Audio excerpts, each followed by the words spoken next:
7,000 of you will view this. So this is Journal Club on February 21st, 2018. Do we have last week's Journal Club up? Yes. It's up? Okay, good. So we did Journal Club a little bit different today.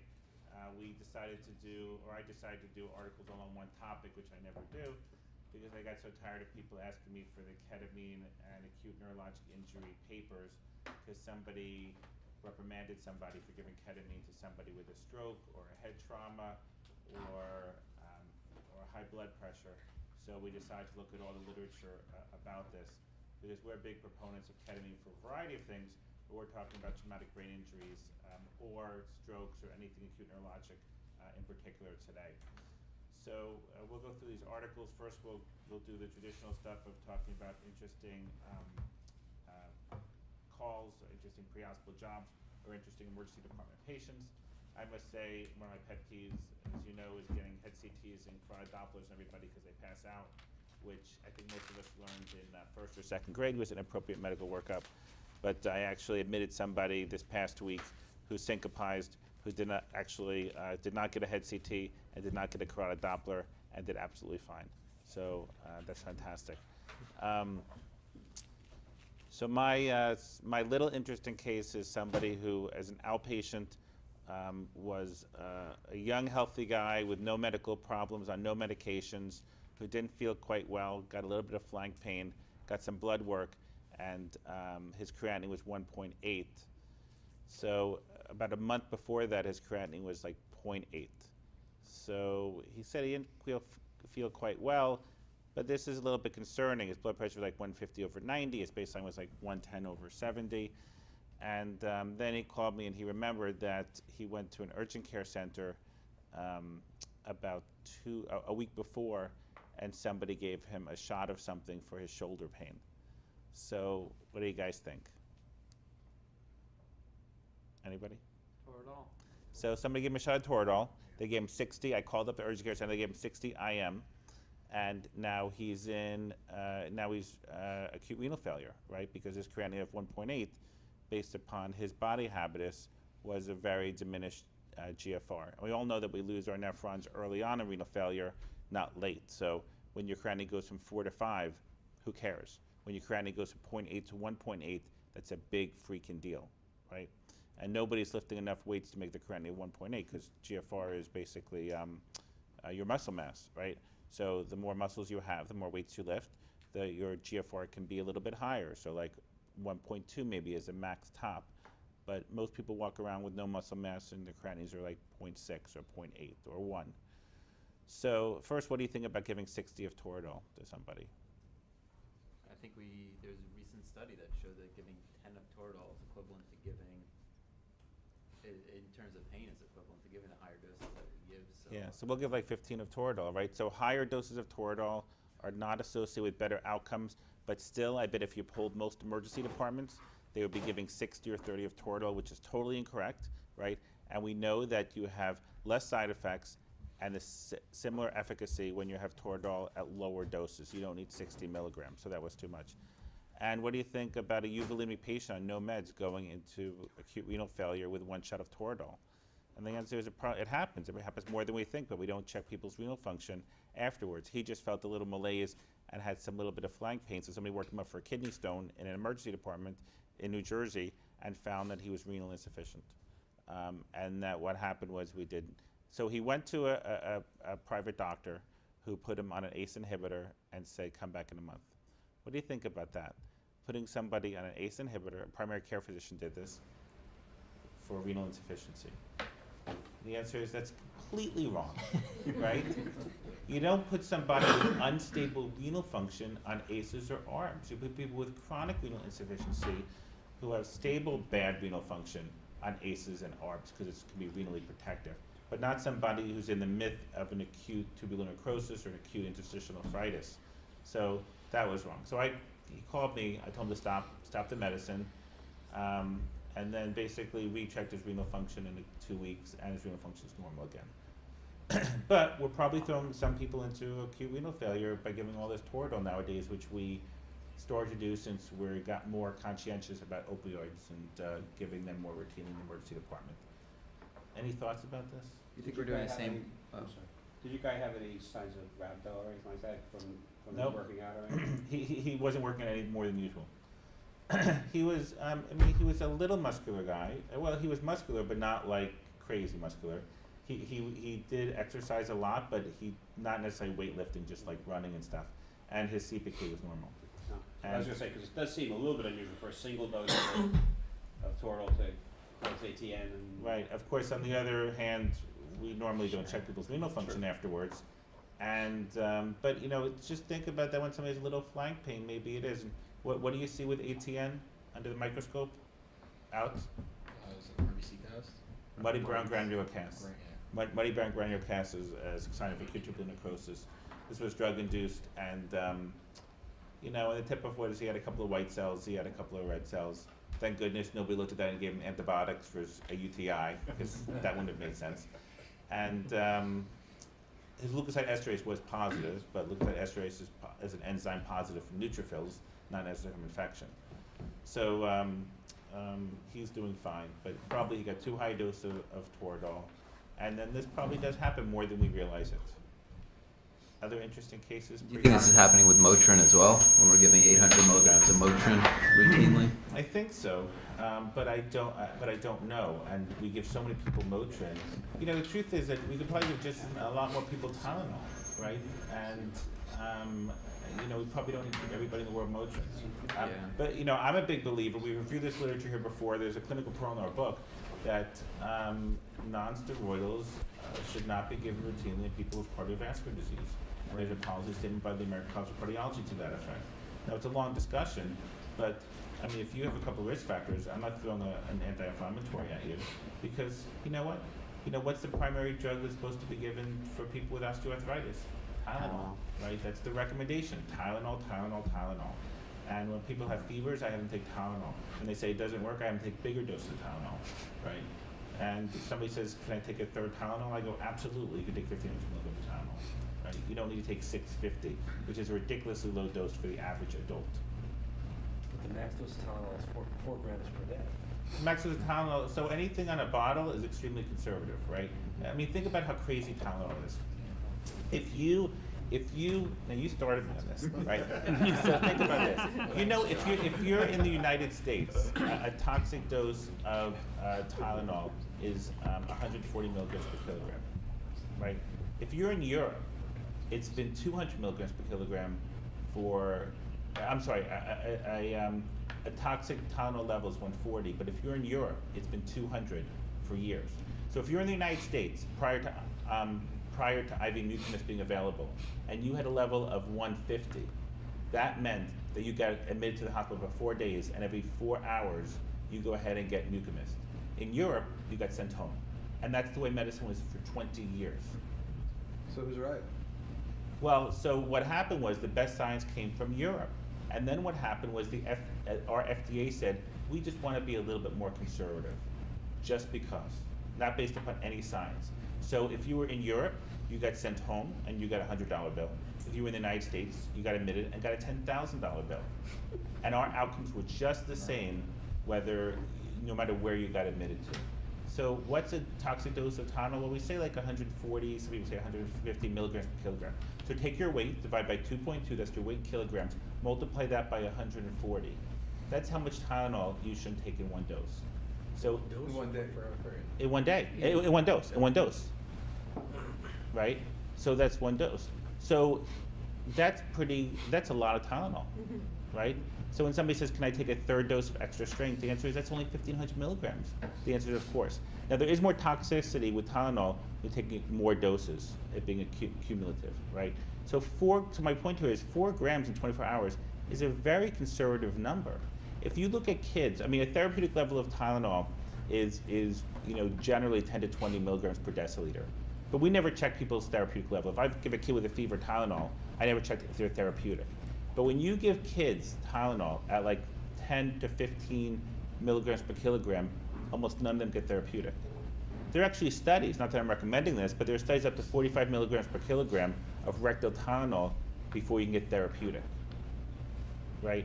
So that 4 grams in 24 hours is a very conservative number. Again, there's a difference in taking it every 4 to 6 hours with taking one dose. If somebody said I'm taking one dose and no more, might I push them to 1,500 milligrams plus? Yeah, as long as they're staying away from that 140 milligrams per kilogram as a one-time dose. Does that make sense? Sure. But if someone's taking it every 4 to 6 hours, can they be taking 1.5 grams or 1,500 milligrams of Tylenol per dose, or is that? Right. Is that So pushing the limit? I can't recommend that because of what it says on the bottle, right? But I can tell you that the majority of kids we see in the pediatric emergency department still have their fever because their parents have underdosed their Tylenol, right? Don't you guys see that the first thing you do is you give a reasonable dose of Tylenol to get to that max amount, which is usually 15 per kilo, although there's a whole body of literature that 20 per kilo is really the right dose. Which is why they start interspersing it with nonsteroidals to try to. Well, they interspersed it with nonsteroidals, and then the American College of Pediatrics came out with a position statement recommending against that. And they recommending against the model in kids with fevers of going Tylenol, Motrin every 2 hours. Why did they do that? What was the big rationale by the American College of Pediatrics that said you should stop doing that? The answer is because they felt the parents were going to get confused and accidentally overdose their kids and every 2 hours give Tylenol or every 2 hours give Motrin. So I love that idea. In fact, I tell people, one, if the temperature is not bothering the kid, don't let it bother you. So if you're 104 and you're running around and you look good, I don't necessarily run to give you Tylenol. Now, most kids don't look perfect at 104, but every now and then a kid does. What if they're gonna seize possibly? Giving them Tylenol will not stop the seizure. But it'll bring down to 10. But who cares? I'm just saying, so if a kid is prone to seizures, now It's this not, kid it's not hits, the height of the fever that causes the but disease. some of these kids, as It's soon the as they rapidity touch of whatever the that seizure. number, whatever their magic number is, they can't seize. So But you it's wanna not give them- but it's not a number, it's the rate of the rise of the Correct. temperature. So when they go from 101 to 104, that puts them prone. Giving Tylenol has never been shown to reduce the incidence of a future seizure, right? So most kids at 104 don't feel great. Every now and then, some kid does. Certainly at 102, many kids will look okay. Certainly at 101, many kids will feel okay. If it's not bothering the kid, I don't let it bother me. I don't have parents wake up kids every few hours to check temperatures. That's silly. That's silliness. Same with head injuries. I never have parents wake up their kid every X number of hours to check to recheck a neurological exam. That kind of makes no sense to me either. But I will say that if the temperature is bothering the kid, you can give them Tylenol, give them a real dose of 15 per kilo, and in 30 minutes, if the temperature is not down and the kid still feels bad, hit him with Motrin right away. And I usually hit him with 10 per kilo. And when my kid was little and I wanted him to go to school, and I never checked my kid's temperature once, and he's 16 years old, right? I hope he's probably home right now checking his temperature. What I would do is I would give both Motrin and Tylenol and send him to school together. Right? Just Because when he didn't feel well, so irrelevant if he was Uh, febrile or anything? if he was You don't wanna febrile go- and didn't feel well. If you don't wanna go to school, they got Tylenol and Motrin. I wish my parents. he ran out of the house every morning. It was the process of being educated. What dose of Tylenol would you look at in a kid with high fever? Well, remember, so I'll give you the standard textbook answer, which is 15 per kilo of Tylenol and 10 per kilo of Motrin or Advil, right? That's a textbook answer. There is literature about 20 per kilo being a better evidence-based dose, but 15 per kilo is the right answer. And Motrin, pretty much everybody gives 10 per kilo. And there's also this belief amongst people that you shouldn't give Motrin under the age of 6 months. But that's not very evidence-based, but that's how a lot of pediatricians practice. Pat, you want to say what your wife does? She, My prob- wife is my wife's a pediatrician. she probably doesn't give Motrin under 6 months, right? She does not give Motrin under 6 months, Yeah. but she does do the alternating. If they're, Right. because it's more fever phobia and treating the parents, not treating the fever. It's 101, it's like, okay, so get up, and sometimes it's punishment. Okay, then you get up every 2 hours and check your kid's stuff. Right. I mean, 101 means nothing to me. I mean, it just means I got to examine the kid. But the kid doesn't feel well, I got to examine them. And I got to look in the ears, and I got to look in the throat.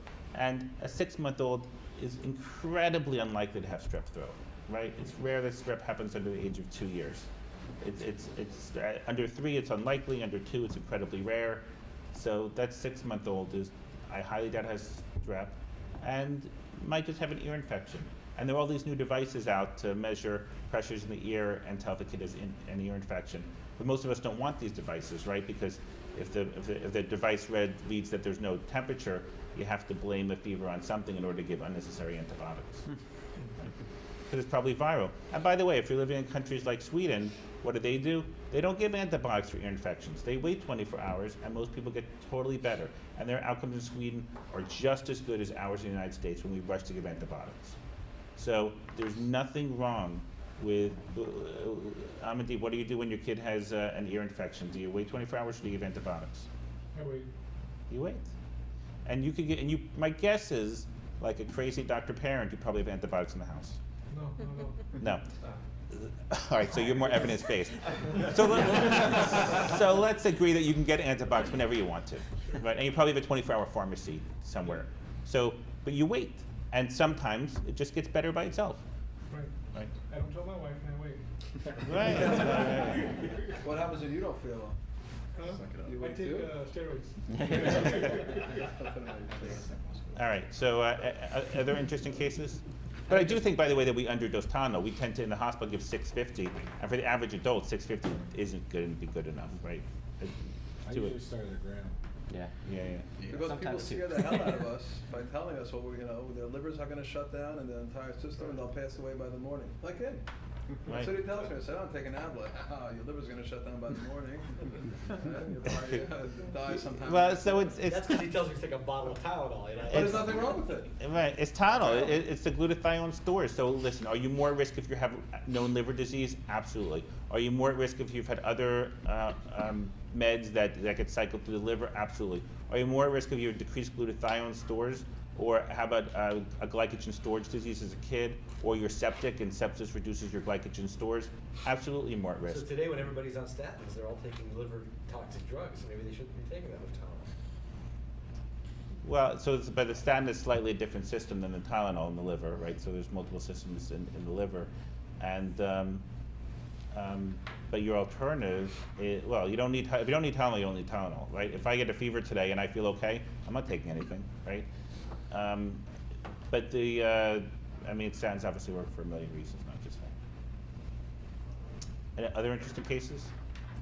As I mentioned, we had this one case with a patient with a mild penicillin allergy, had a UTI, got cephalosporin, and then ended up developing an anaphylactic reaction and intubated admitted to the CCU. No, are you sure about this? So, So first of all, tell me what the cephalosporin is. it was, well, it got cefepime and ceftriaxone, and according to the nurse's note, the patient was doing well, and then once they got the ceftriaxone, they started not breathing, and then the patient actually was intubated and went to cardiac arrest. And So we all know ceftriaxone is a great drug for UTIs. If there's one drug in the planet that's good for UTIs, it's ceftriaxone. In many studies, it's 100% sensitive, right? But it's an IV drug, but it is perfect. It's much better than the drugs we give orally, which don't have good sensitivity, particularly in the inner city. So the risk of cross-reactivity with a first-generation cephalosporin like Keflex is almost unheard of, right? But you gave a third generation, which is ceftriaxone, and then cefepime. What's cefepime? A fourth generation? So it's a fourth generation cephalosporin. And you gave both. it was actually, it's a more complicated case. It was a Right, patient. right, yeah, that's fine, that's fine. So let's say you were doing the right thing. Let's make that assumption. But I think, you give enough antibiotics to people. I once had somebody go into anaphylactic shock from Levaquin. How many people in the world get Levaquin prescriptions? And this guy took his first dose, and 3 hours later, his blood pressure was like 60, and he was having urticaria all over, and his airway was swelling up. And he was having real anaphylactic shock from 1 dose of Levaquin. Does that mean I don't give Levaquin prescriptions to people? No, I give tons of them. But I do know that for every 10 million I give or something, somebody could have a bad reaction. But that's true of every drug. That's a third generation cephalosporin. They probably had a true penicillin allergy. It's a very safe thing.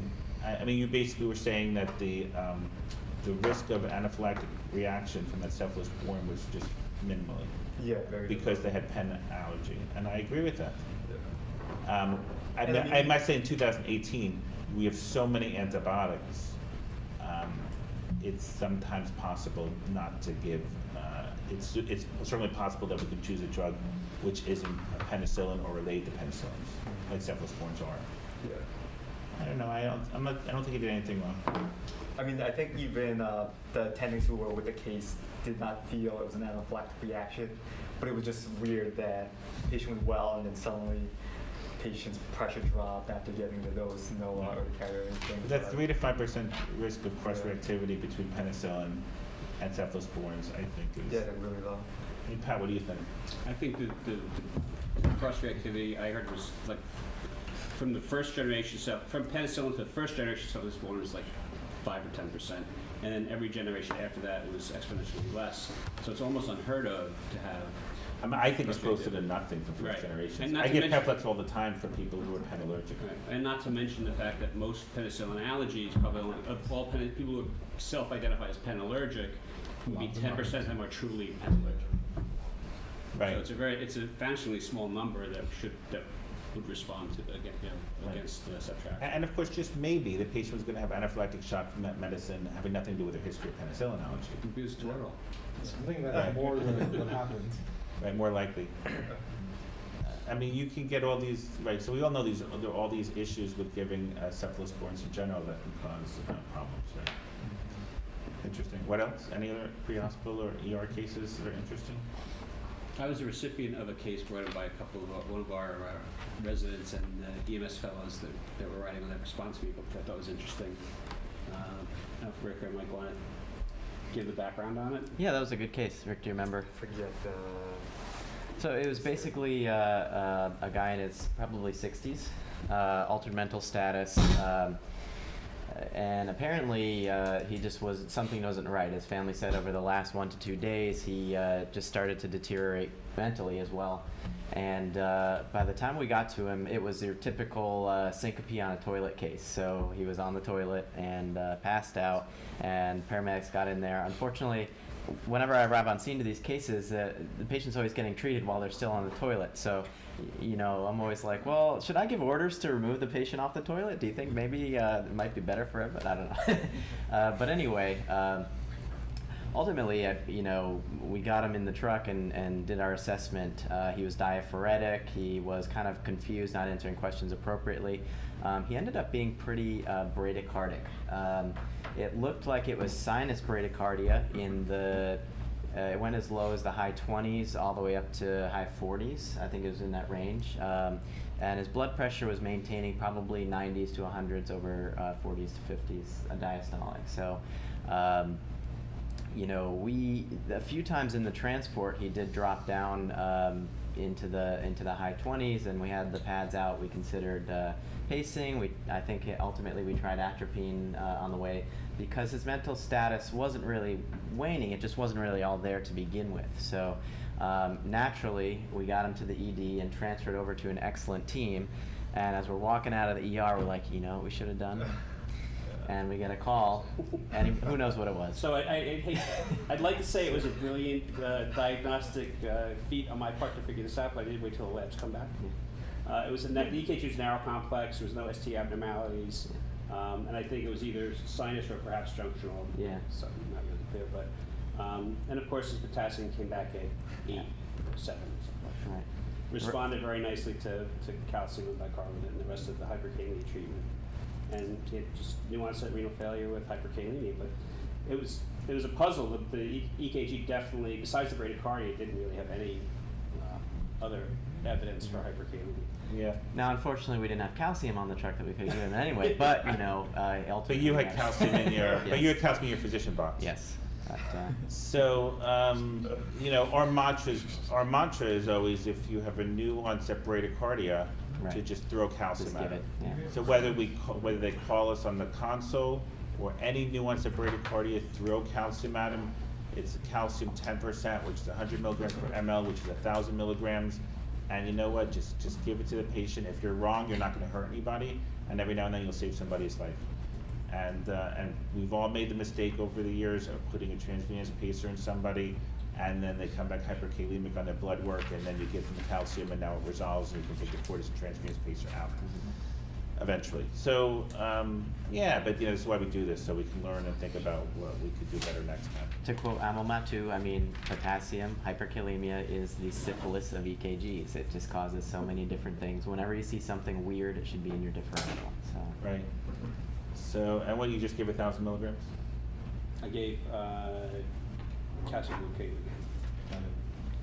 So sometimes we don't give calcium chloride if we run out, but otherwise calcium chloride has about 3 to 4 times more elemental calcium than calcium gluconate. And calcium gluconate has a higher risk of hypotension, right, because glucose is pulling the water out of the intravascular space, but less risk of tissue destruction by infiltration. Would that be an in-field treatment too, or just a hospital treatment? Well, in field, the only thing we have in field is calcium chloride. For bradycardia? Yes. Yep. Yeah. So I think we're pretty consistent that we're all giving orders, except for Mike, but he'll never forget this case for the rest of his life. Yeah, that's okay. But I think that in general, we're giving orders. Anyone who wants a bradycardia, we're giving orders for 1,000 milligrams of calcium chloride. We don't have it, right? Right. Well, that's What can we give in lieu of? right. Calcium chloride? Right. There's not. Well, in the hospital, we can give calcium gluconate. But again, it's 3 to 4 times less elemental calcium, and if the patient's hypotensive, they're going to get more hypotensive. But we wax and wane, right, Bob? We go through periods where we have it and periods where we don't have it. Is that right? Yeah, we've been in a long period now that we haven't had it, and the last I saw, I think it was second quarter this year, they expected to start to come back, but. Okay. And this is like a national shortage. This is not just So us. for me, I guess the mental barrier or the anchoring bias. Hold on one is, second. And calcium gluconate, why can't? Same thing. So we can't put calcium gluconate in paramedic trucks. It's the same issue. I was just going to say, for me, the anchoring bias is really, when I see bradycardia in a dialysis patient, I mean, it's like that. But when you see somebody without any history of renal disease or renal failure, and that for some reason it's just one of the last things that comes to my mind. I don't know. Right. Yeah, Well, and syncope on a toilet, oh, it's easy. Yeah, it's like, exactly. Right. It sounds strange. Right? It's like, oh, the blood pressure's not coming up though. Although you probably agree if there's somebody older who's septic and volume depleted, they're at greater risk. And what happens is they're going to renal failure, maybe ATN because they're volume depleted, then they become hyperkalemic, and then you give calcium and you help them. Right. Right. And I mean, they need fluids too, but they need the potassium as the first thing you're doing. But I think this is one of the many examples why the ACLS algorithms aren't individualized very well, because anybody with a fistula or a graft, we should be who's in extremis for any reason. We should be thinking about calcium really early on the ACLS algorithm before any other poison which doesn't work. Right. Christina brought up a good point too, checking the glucose. Sometimes severe hypoglycemia, you might see, bradycardia, but usually I think it's first going to be like a reflex tachycardia in most people, unless you're on a beta blocker, that can be affected. All right. But, So let's stop. So that's a good point. Who is this? What's her name? Christina TR. All right, so Christina, remember though, that when you give glucose to somebody hyperkalemic, the first thing that will happen is the potassium will go up. It's an osmotic effect. So I totally agree with what you're saying, but just be cautious. Giving glucose to somebody who has a high potassium, the potassium will go up. So you or me, our potassiums go from 4 to 4.1, no big deal. Somebody who's hyperkalemic, which you probably won't know in the field for around the country, most people don't have point of care testing, that you will go from 7 to 7.2, and that can make you go into cardiac arrest. It's just something to think about. Doesn't mean I want you to do it, but this is why we teach that if somebody's hyperkalemic and you're going to give in the hospital dextrose insulin, generally if the blood sugar is over 200, don't give the dextrose, give the insulin only. What about if the patient is actually hypoglycemic? So I guess that's what they're referring to. Yeah. So now that we're doing D10, it'll probably be a lot easier. It'll You're be not hitting easier, them and you at have less D50. risk of Right. arrhythmia-induced hyperkalemia. So just titrate them up to a VGL of 60 and leave it at that, or 90 or something like that, as opposed to trying to get that whole bag in or waiting. Yeah, for I mean, when you give the full fluids and they get better, I mean, the catecholamines are pushing their blood sugar up, right? So anytime they're in extremis, the blood sugar gets pushed up. So when you get there and the blood sugar is 60 and they're in extremis, I would argue the blood sugar is really 50 because the catecholamines have made it go from 50 to Right. 60. That's why I know this isn't our standing orders, but I'm more like treating blood sugars at 70 rather than 60 because I believe the catecholamines are falsely bumping them up in the right scenario, in a known diabetic. But no, I think you have to do the dextrose because hyperglycemia can kill you too.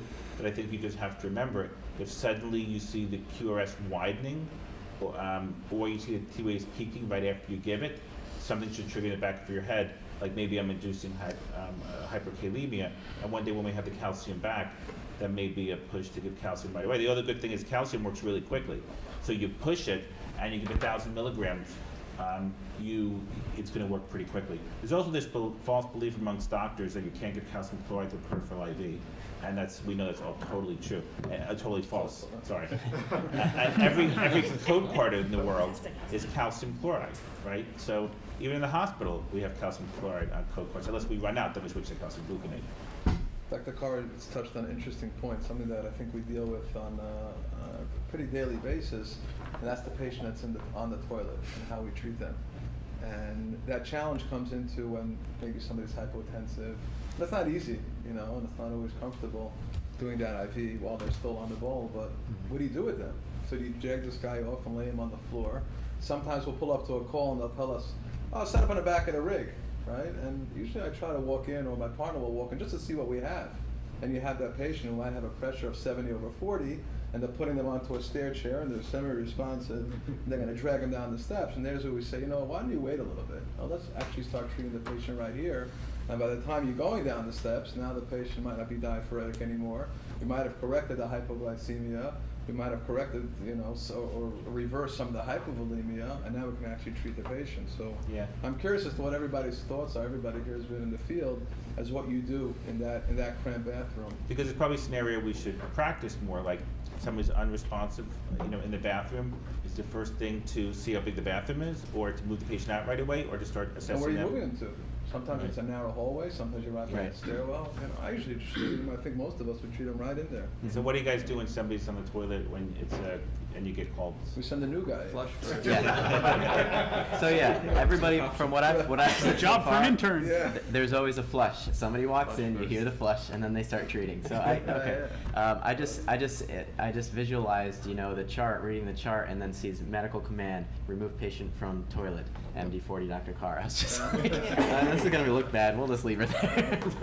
We do know, by the way, on the side is that fall from toilets in elderly people can cause significant neck fractures. So there's all these cases out there of people getting odontoid fractures from falling off toilets, right? Because it's the way you're falling off that toilet onto your neck. I mean, what do you guys do? Paul, what do you do? It's entirely situation dependent. It really depends on the amount of space you have to work in and what environment you're working in. I mean, you go into some of these McMansions or starter castles, their bathrooms are bigger than my first apartment. So I'll work them as long as I need to in there. But if I'm in this tiny little, alley of a bathroom, or if moving them from the bathroom is gonna put them into the more cramped space of the hallway, you really just have to make a decision on every single I have to disagree. thing. There's so many cases where people have had loss of consciousness while they're on the bowl, and they don't understand why they're unconscious for 20 minutes, and then you lay them down, they wake up. I think the first thing you have to do is get them horizontal. Well, nobody's arguing that. No, I'm not Or you saying say in keep the him sitting up on the bowl. I'm saying, do I extricate him from that room Oh, immediately? yeah. No, I'm not saying we keep somebody sitting up. If somebody's hypotensive, the last thing I want them doing is Right, sitting up. exactly. Some of these I think places, that should be clear. some of these places, there's just literally nowhere to go until you get to the ambulance. You Yeah. walk in through a little corridor, Yeah. the hoarder houses with all the boxes and bags and bottles and. If you've been in one everything, house, you've and, been in one house. You I know, mean, and you Yeah. may, Yeah. and sometimes, I mean, I think we talked about this, I don't know, a month and a half ago. I remember having a case like this that we discussed it. I mean, I found a guy unconscious on the toilet, and I think we had a whole kind of discussion about this. But yeah, I think every case is going to be different. I think ideally, if you can get them off the toilet, then get them off the toilet and lay them down. But if it's going to be the risk of waiting another 10 or 15 minutes to get them out of an apartment into the back of the ambulance, I'd sooner just at least put an IV on them while they're sitting on the toilet where I can, because at least you can start treatment. The worst thing that's going to happen is like when you're going down the stairs and this person goes into cardiac arrest or something happens, and when you have no access and people are carrying them and carrying all the equipment, and it's a lot harder to access all that stuff. So let me ask you this. When I was a paramedic student, I got taught that when you get out of the ambulance, when you get to a job, the first thing you do is take all the equipment, you put it on your stretcher, and then you wheel everything with your partner into the house, including the stretcher. And I see other people just carry the equipment into the house, and then somebody eventually goes out and gets the stretcher from the ambulance. Well, most But we stretchers don't come- transport. most stretchers don't come into the house. We don't So, carry stretchers. well, we do transport sometimes, right? But the large percentage, we don't transport. So, And we have units that never transport. so you think we don't do that because we're relying on the fact that we probably will not Yeah. transport the patient, Yeah. although We're it's just possible. carrying the equipment in. Not So only you that, think but- if we did transport, we would all be putting all the equipment on the stretcher? What's, and- Listen, I don't understand, what's the thought? What's the question, that we shouldn't, So or? so I just got taught that you always stay with your partner, you put all the equipment on your stretcher, and you wheel the stretcher into the house. So then you can both put the patient on the stretcher, and you'll get out of the house quicker, because now nobody needs to leave to get the stretcher by themselves out of the ambulance. Unless Ron, there's with less the than, current go ahead. unless there's less than 2 steps going up into the house, that stretcher has no business going in the Yeah. house, period. Or at least bringing them to the bottom. of And the steps. stretchers are very heavy now. Now they have the fancy stretchers, so most people are just leaving the stretchers outside, and that's another cause for concern, because they stretchers out in the cold or in the rain, and now they take the patient out and they wrap them up in a freezing cold stretcher that was sitting outside. But those are challenges that have to do with manpower and everything. And you else. deal with every situation as with its own dynamics. You take the dynamics of any situation into account, and you make decisions like. And that's the nature of working in the pre-hospital environment. It's everything's a dynamic situation, and you make a decision based on that specific situation. But realistically, here in New Jersey, it's always a double dispatch system, and 90% of the time BLS is there before ALS. They're inside. They may or may not have their stretcher inside already. We come in as medics, come in with our equipment, and then back them up. And then either they have the stretcher and they're getting the patient onto the stretcher, or their other crew or the rest of their crew is in the middle of taking their stretcher out. So would you teach BLS to bring the put the equipment on the stretcher and then?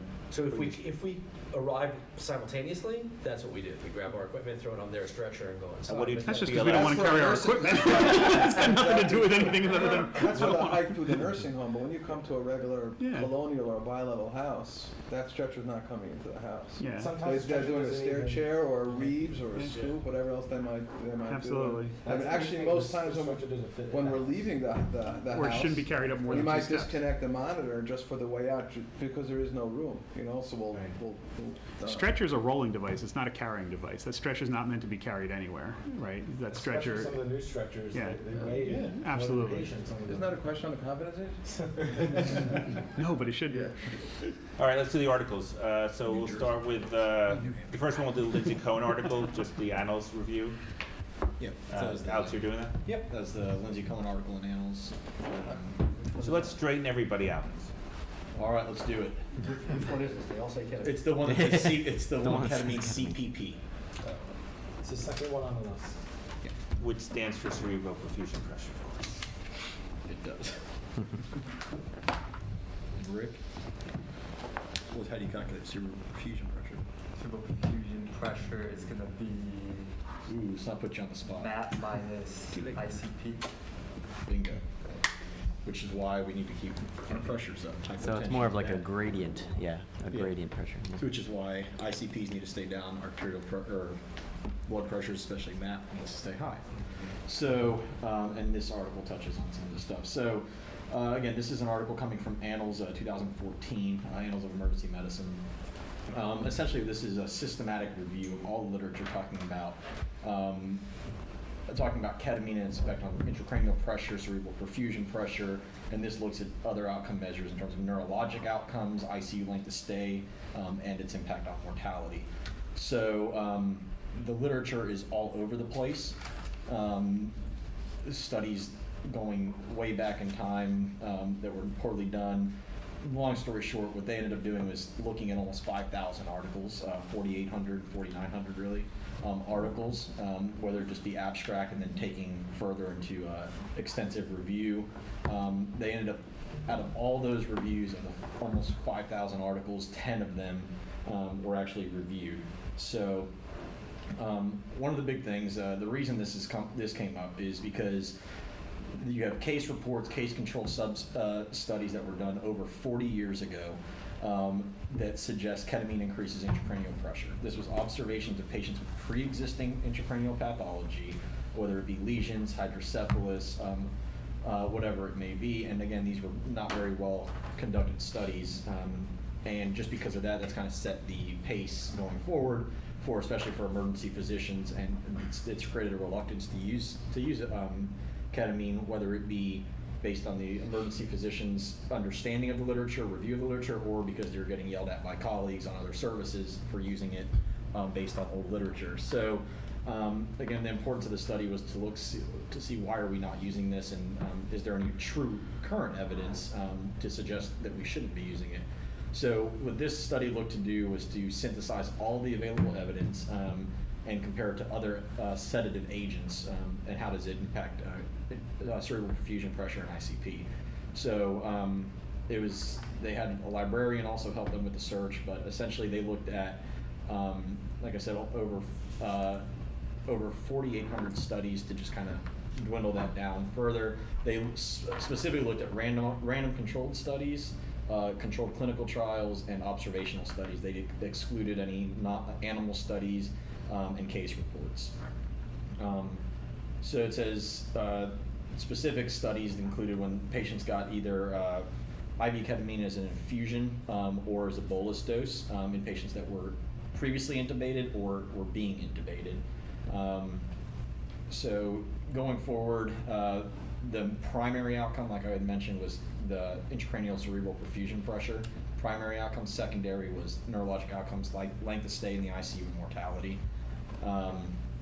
One of the figures demonstrates kind of how they got to 0 articles for a meta-analysis. So it had to be a systematic review, just to, I mean, they screened a lot, and it shows kind of the process on how they got there. But they reviewed full text of 192 articles, got down to 10 that met inclusion criteria. Out of those 10, it was evenly distributed. 5 of them were randomized controlled, and then the other 5 were prospective controlled studies. The 5 randomized controlled trials actually had 854 patients worth of data, where the other 5 had 99 patients worth of data. And that kind of sends us down to table 1. I thought it kind of summarizes the randomized controlled studies. It's kind of easier to break it up in terms of the 2 different tables, in terms of the randomized versus the prospective for the case controlled studies. So if you look at table 1, the randomized controlled trials, so there were 5 of them. Not a single one of them was conducted in the United States. 3 from France, 1 from Belgium, 1 from Germany. They all looked at the ICU. There was only one study by, I'm going to call him Jaber. But that one was done in France. It had an N of 655 patients. This included the EMS setting, the emergency department, and the ICU. The patients included were those requiring RSI. These patients got a ketamine 2 milligram per kilogram bolus. The comparison group was etomidate, 0.3 mg per kg bolus, and then they received midazolam, fentanyl, and sufentanil. So what they looked at, though, was GCS and the 28-day mortality. So this study, as large as it was looking at EMS, ED, and ICU, didn't actually look at the intracranial pressure. And essentially it did not find any significant differences. Really, it actually showed in the 28-day mortality, it actually did show a 4% reduction. But in terms of GCS, there was essentially no change, but the statistical significance on that wasn't very strong at p.95. And again, even with the change in the decrease in mortality, p-value of 0.36, but essentially there were no worse outcomes, and that was the only one that really focused on ED and EMS out of all the random controlled studies. So nothing to suggest that ketamine increased ICP, worsened outcomes, and again, these are all the random controlled studies. And then when we look at table 2, the controlled clinical studies, not a single one of these looked at the emergency department or EMS. There was only one of them that came from the United States. That was Mayberg's study. But all of these studies actually looked for, in terms of the outcome measure, was the intracranial pressure. So another thing of note in this was the risk of bias. A lot of these had relatively moderate to high risk of bias, whether it be in selection criteria. That was kind of the biggest risk of performance was somewhat in some of the categories, but it showed, when you look at the results, it kind of didn't show that there was any worse outcomes there was a significant variability, but what I'll do is kind of break down some of them. So let me see. So again, the study designs were all over the place, so it was kind of hard to pull the results. But one of the prospective studies, the Albanese study, looked at 3 IV bolus doses of ketamine, 1.5 mg per kg, 3 milligrams per kilogram, and 5 milligrams per kilogram, and what that effect had. So what they did was they measured ICP and cerebral perfusion pressure at 4 different points. And they noted small but statistically significant decreases in intracranial pressure. That was measured 2 minutes after the bolus dose. So, but then they noted at a period of 30 minutes post-bolus, in those patients that received 1.5 milligrams per kilogram and 5 milligrams per kilogram, they actually had an increase in intracranial pressure, which was statistically significant. Again, these kind of small differences, but they are statistically significant. So, but there was actually there were no differences in the cerebral perfusion pressure. So again, that's when we talk about when you look at the actual MAP minus ICP is going to give you your cerebral perfusion pressure, or you maintain. You got to avoid any episodes of hypotension. That'll be talked about in one of the other articles. But these are the reasons why, because you may have a slight change in your ICP, but that may not have any impact on your cerebral perfusion pressure. The United States study that was done by Mayberg looked at the effect of a single bolus dose in neurosurgical patients that required craniotomy for tumors or aneurysmal subarachnoid. And again, this was small but statistically significant decreases in intracranial pressure. So the people with the highest risk of high ICP with brain tumors had decreased risk. And that was during the first 10 minutes post-ketamine. And again, still no statistically significant difference in the cerebral perfusion pressure. So there's no harm. There was, like Dr. Merlin said, these are the patients that probably have the highest risk of having increased ICP. And even the small changes they either had a decrease, but whether there was a decrease, increase, or no change still didn't impact cerebral perfusion pressure. And then one of the other articles that I noted was the Kalenda article. Statistically significant increases in intracranial pressures, 8 millimeters of mercury and 10 millimeters of mercury, but it was only after prolonged ketamine infusions on days 8 and 10 of treatment. So when looking at all the data, again, it's very heterogeneous data. It's all over the place. We don't really know what to do about it, but what we can definitely say is that the intracranial pressure itself either decreased in terms of just the one bolus dose, either decreased, or if it did increase, it didn't have any impact on cerebral perfusion pressure. There were no poor outcomes with it. And then when you looked at the neurologic outcomes, ICU length of stay, and mortality, there was most of the articles reported no significant differences in any of that. But there was no evidence for any effect of ketamine on impacting those things. So ultimately, after this huge review of all these articles, the authors of this pretty much said that the available data at this point suggests that ketamine does not adversely affect intracranial pressure or cerebral perfusion pressure or neurologic outcomes or mortality when compared to other agents that are commonly used. So again, the data is all over the place. A lot of this comes from ICU, from OR data, not necessarily from ED or EMS data, but nonetheless, there's also it doesn't show any worse outcomes, any increase in cerebral or decrease in cerebral perfusion pressure. So I don't see any harm in doing this. So we shouldn't be shying away. What I can kind of take away is we shouldn't be hiding or running away from this medication based on literature 40 years ago. There's such heterogeneous data. Nothing really says it's terrible for you. It's going to make it worse, especially when you look at the one study that looked, the one that was done in the U.S., looking at neurosurgical patients with tumors and bleeds. Because we all know the clear benefits, which we're not doing journal club today. We're just kind of negating the harm. But we all know there's huge benefits for this. Exactly. So I mean, I think this was a very well done review. I mean, I think they obviously discussed their limitations of the fact that the data is just all over the place, and there's no real. And again, this is Annals of Emergency Medicine.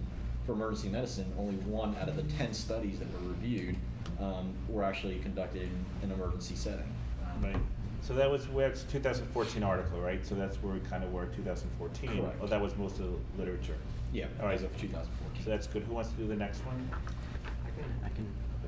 You want to do neuroprotection, or do you want me to talk about ICP and the peds patients while we're talking about ICP and You want to do that CPP, peds article? and then we with can the- transition to like Okay, that sounds good. neuroprotection? Which Does that number sound is that, Mike? Oh, ketamine one? yeah, the ketamine one. The one, let's see, it's just TBI, no number after it. In children, yeah. So effectiveness of ketamine decreasing intracranial pressure in children with intracranial hypertension. So I'm going to put this up on the video right now so everybody can see. So we had one request actually from Karen. A lot of the times people call into the control phone, they don't really know a face to put with the voice that they're hearing on the other end. So we've had a request to kind of introduce ourselves as we're talking about the article, because they know us by our voice. A lot of the paramedics watching don't know us by our face. So that was Dr. Alex Torres over there. You can wave, Alex. And he talked about the first one. So. Okay.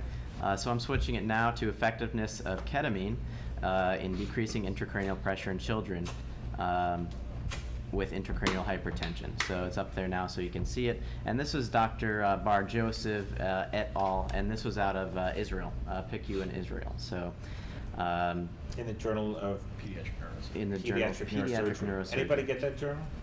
Yeah. All the time. All right. So, yeah, so this article and a lot of the other ones we kind of talked about go into the background of where this idea that ketamine increases intracranial pressure came from. Essentially, there were a few studies in the 70s, about 10 years after ketamine came out, and all these studies, they showed increased intracranial pressure, but all these studies were in either animals or kids or adults with ventricular shunt malfunctions. So as you can imagine, yeah, I think you mentioned briefly, as you can imagine, these VP shunt malfunctions and hydrocephaly, for example, you might see some increased intracranial pressure. So I don't think it's an appropriate population to determine whether or not ketamine is really going to affect it.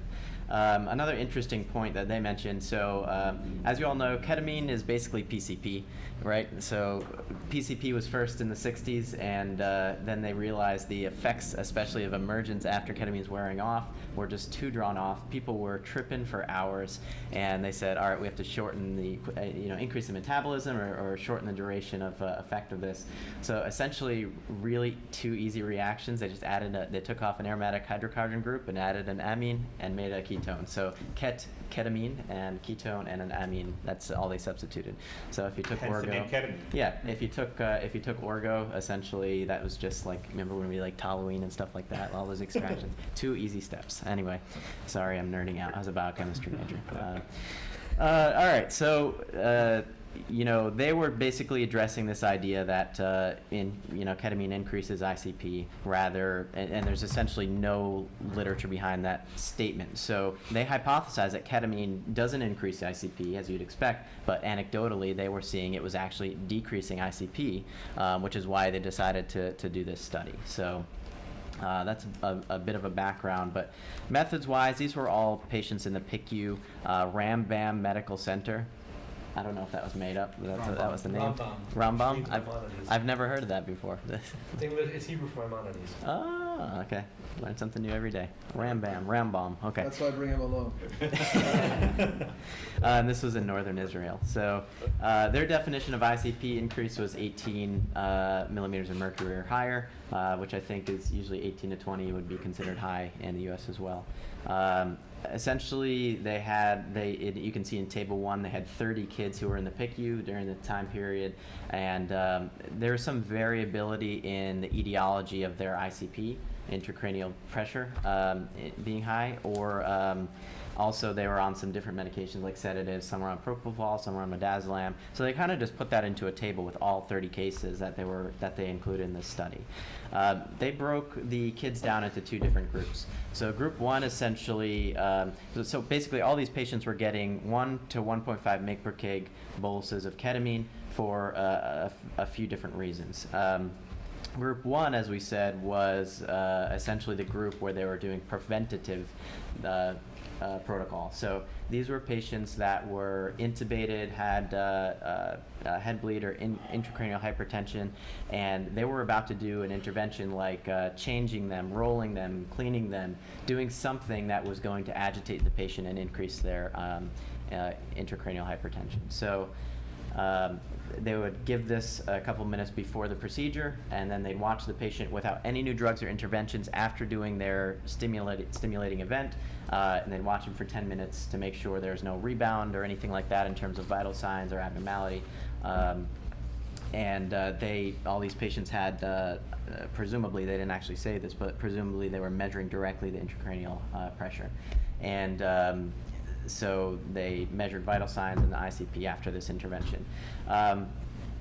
Group 2 was a little bit different.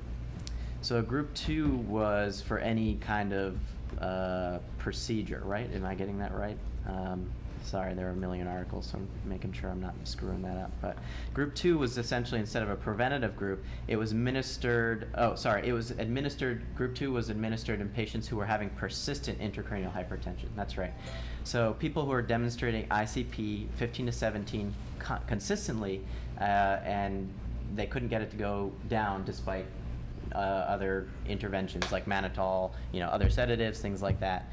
So they would try a ketamine protocol on these patients. So this is such a big deal, right? Because Right. we are still in 2018 struggling with people who have worsening ICP in the surgical ICU and how to get that intracranial pressure down to prevent herniation. Mhm. So the concept that we find a drug when other drugs have failed to decrease ICP in the SICU is such a big deal, or the neurosurgical ICU. Right. So yeah, it's kind of a big deal, and you can see in table 1 they kind of showed some of the patients were qualified for 2 groups, for both groups, and some of the patients qualified just to be in group 2. Some of them, very fewer, but were actually just in group 1. So they were preventative and or persistent hypertension. They wanted to bring it down. So in terms of results, there are actually some really good time diagrams, which figure 1's going to look at all patients, figure 2 is going to look at group 1, I believe, and then figure 3 is going to be looking at group 2. And they kind of plotted over that 10-minute period that we talked about. Now, pretty consistently in all of them, you can see the arrow where ketamine was dropped or was given to the patient, and then they plotted over 10 minutes. You see ICP in all groups significantly reduced. So they're going down from wherever they were, their mean in the, most of the time in the mid-20s or something like that, and they're dropping down to below 20, which is pretty cool. So naturally, if you think about the equation that Rick brought up before, if you're going to decrease your intracranial pressure, in theory, your cerebral perfusion pressure should go up as well. They also monitored MAP, mean arterial pressure, and that was no significant change at all. As you can see on the graph, it's a straight line pretty much across the whole 10 minutes. So another important point, ketamine in this population is not significantly altering hypertension, and not affecting the mean arterial pressure. It does, however, drop the intracranial pressure and therefore increases the cerebral perfusion pressure. So long story short, that's what they demonstrated. This is the only study where I think it's important to not have patient-oriented outcomes, because the criticism here that we're kind of evaluating is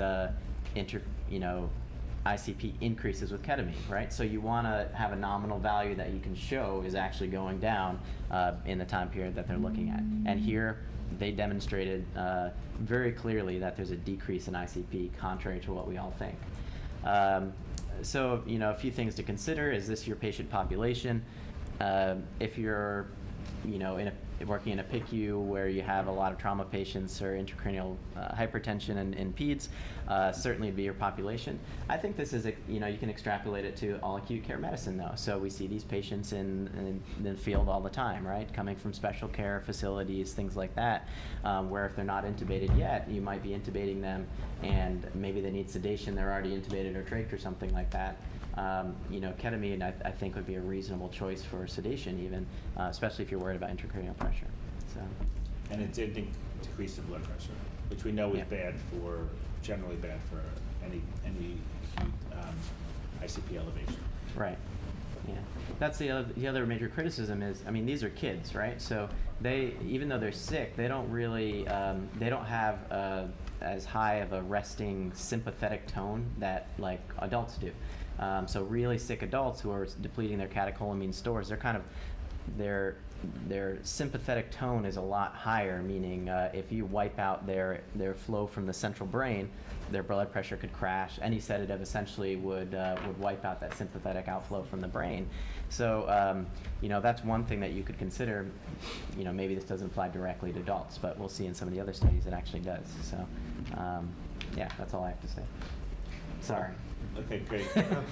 Which one's next? Who's next? Rick, was that you? Yeah. What number?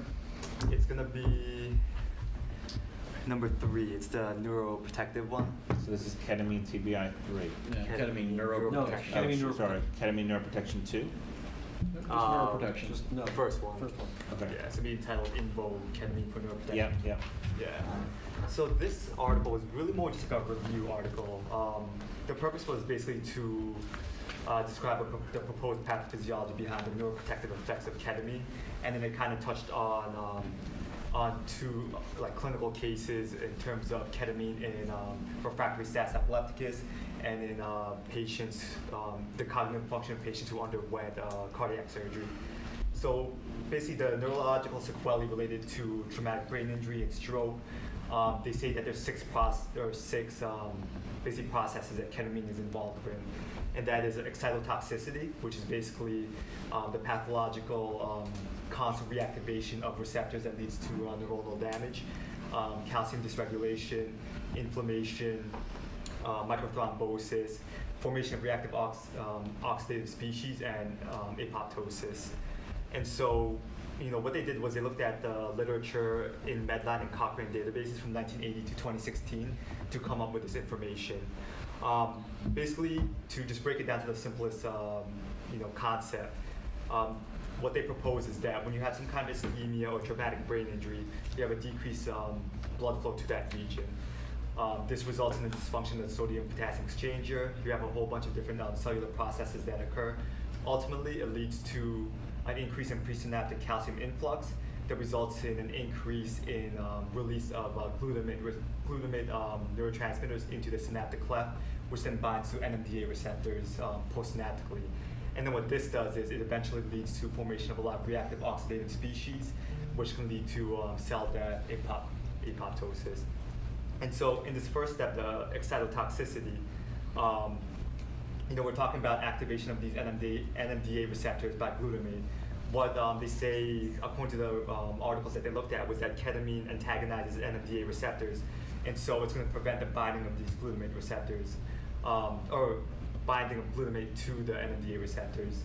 In addition to that, it also prevents the release of glutamate vesicles presynaptically. And the last thing they state also is that ketamine increases cerebral blood flow to the regions that are probably hypoperfused. And as a result, you're basically stopping this inciting event in the first place.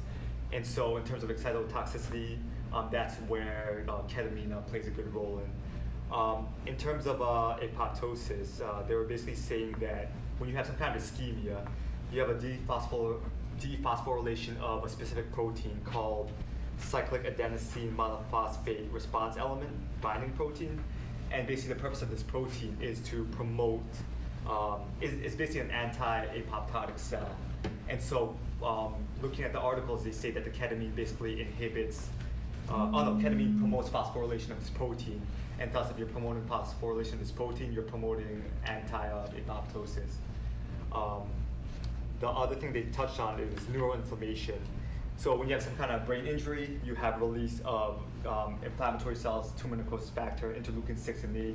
Ultimately, you have an increase in permeability of the blood-brain barrier, bringing in lots of other cells, neutrophils, lymphocytes, monocytes. These cells then release things like prostaglandins, cytokines, and reactive oxidative species, which then result in neuronal damage. What they say ketamine does is it inhibits these pro-inflammatory cells while inhibiting the tumor necrosis factor, interleukin 6 and 8 in both peripherally and in the CNS system. In addition, they also state that there's a particular protein called protein high mobility group box 1, which activates pro-inflammatory cells in endothelial cells. And so they say ketamine inhibits this. Another aspect of neuroprotection that the ketamine touches on is microthrombosis. So they say when you have some kind of TBI or subarachnoid hemorrhage, you have a little bit of platelet aggregation in the cerebral vasculature. And you can imagine if you have something blocking cerebral blood flow, you're going to disrupt oxygen and glucose delivery to the surrounding neurons. And they say ketamine exhibits antiplatelet effects by reducing intracellular calcium accumulation and thromboxane A2 formation. So basically, there's all these cellular processes that there's suggesting that ketamine really helps in alleviating in order to provide neuroprotection. Now, the second part of the article, or the second part of this review article, is they looked at cases where ketamine actually helped in terms of patients with some kind of cognitive or neurological injury.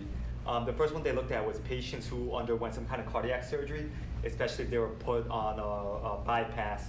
These patients were thought to have some kind of cognitive dysfunction after the surgery, because when you're placed on this cardiopulmonary bypass, you have a period of decreased blood flow to the brain.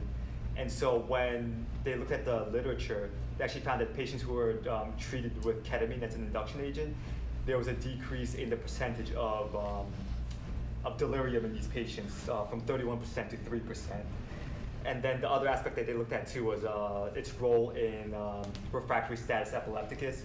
Basically, the idea behind that is when you have constant seizures, you have a downregulation of GABA receptors with upregulation of NMDA receptors. And so ketamine is thought to block the NMDA receptors and help with seizures. And when they looked at the literature, they were saying that, just trying to find it here, just to make sure. Basically, they looked at some, there was a retrospective analysis over 13 years of 58 patients in refractory status epilepticus, and a third of these cases resolved with ketamine. And then there was a systematic review of 23 studies with 100 patients, and 56% responded to ketamine. Now, the thing to note, though, is that this is just a review article, so they didn't go into detail with these studies to see whether they were valid or not, but it was kind of just touching on the proposed benefits of ketamine. I put a little diagram in the video too, just to show the cell signaling pathway and all that kind of stuff you were talking about, because it's hard to. This is figure 1 you put in? So that's from, no, I put it in from the Anesthesia Annals article that also talked about the theories behind. So that was a great figure. So as you were talking about. Yeah, and there's definitely a lot that this article's talking about, and it's kind of hard to conceptualize everything. Sure. Unless you actually read and see. That was good. That was good. Yeah. Okay, which is next? I can speak about the ketamine effect on ICP and traumatic brain injury. Which number? Oh, this is, I think, number 6. Zeller article? Yeah, Zeller. Yeah, TBI number 6. So this is, well, some of the stuff will sound familiar because this was actually, it looked at a whole bunch of different articles, so some of the articles we spoke about already. But basically what this article talked about, it was a systematic review on the use of ketamine in traumatic brain injury and its effects on ICP. So, as you guys will probably guess, across everything, there was no reported increase in ICP with ketamine. And there was, in fact, a decrease in ICP in some of the studies. So basically what happened was here, there were reviewers that looked at a whole bunch of different articles. Based on different searching criteria, they found 371 articles. Eventually boiled it down to 7 articles that were eligible into inclusion in the systematic review from 6 databases. Ultimately, they looked at 101 adult and 55 pediatric patients. So if my math is correct, that's a total of 156 patients that were described. So what they did was they looked at the different ways that ketamine was given, and then in adults and children.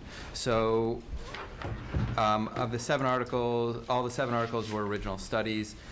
They were prospective studies, and 4 of them were prospective randomized trials. So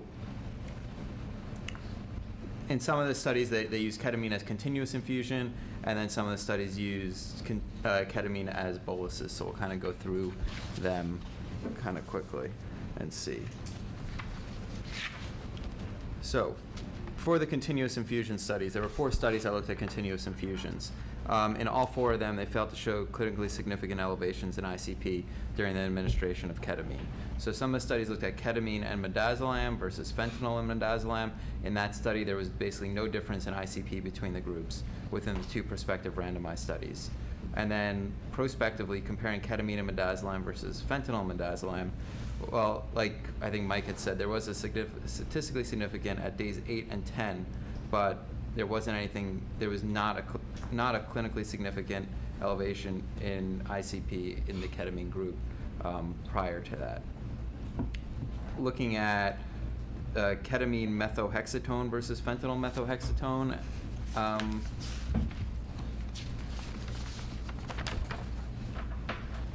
again, there was no difference in the ICP values between the different groups. If you looked at the bolus dosing studies, all of them failed to demonstrate elevations in the ICP. All of them actually trended towards reduction in the ICP. So 2 of the 3 bolus dose studies were conducted on pediatric patients, and both studies demonstrated a reduction in ICP of 32% and 33% in patients who already had elevated ICP. There was a study that showed the reduction in ICP by a mean of 7.3 millimeters of mercury. And then another study that showed that there was a statistically significant but non-sustained decrease in ICP after ketamine administration. So the primary outcomes of all the studies that we're basically looking at were to see if there was an increase in ICP, and as we see, there wasn't. The secondary things that they looked at were CPP and then mean arterial blood pressure, and additional to patient outcomes. The patient outcomes, however, there weren't enough patients that had outcomes documented, so they really weren't able to comment on ketamine and patient outcomes. But on the CPP and the mean arterial blood pressure and the continuous infusions in those 4 studies, one of the studies failed to document the effect of CPP and mean arterial blood pressure. 2 of the studies documented an increase in CPP and mean arterial blood pressure, and 1 study actually showed that there was a decrease in vasopressor requirement compared to the fentanyl group when used. And then the last study showed, and this was again in the continuous infusion, the last study showed that there was a statistically significant increase in CPP by 8 millimeters of mercury compared to the fentanyl group. And the 4th study just failed to document a difference in CPP and mean arterial blood pressure comparing ketamine to sufentanil. So in this, again, the outcomes that we were looking at, the CPP and the MABP, both increase, for the studies that we spoke about in the continuous infusion. In the bolus dosing, in the 3 studies that this article reviewed, 2 failed to document the effect of CPP and MABP, but the 3rd study actually documented a statistically significant increase in CPP by a mean of 4 millimeters of mercury with a decrease of MABP of 4 millimeters.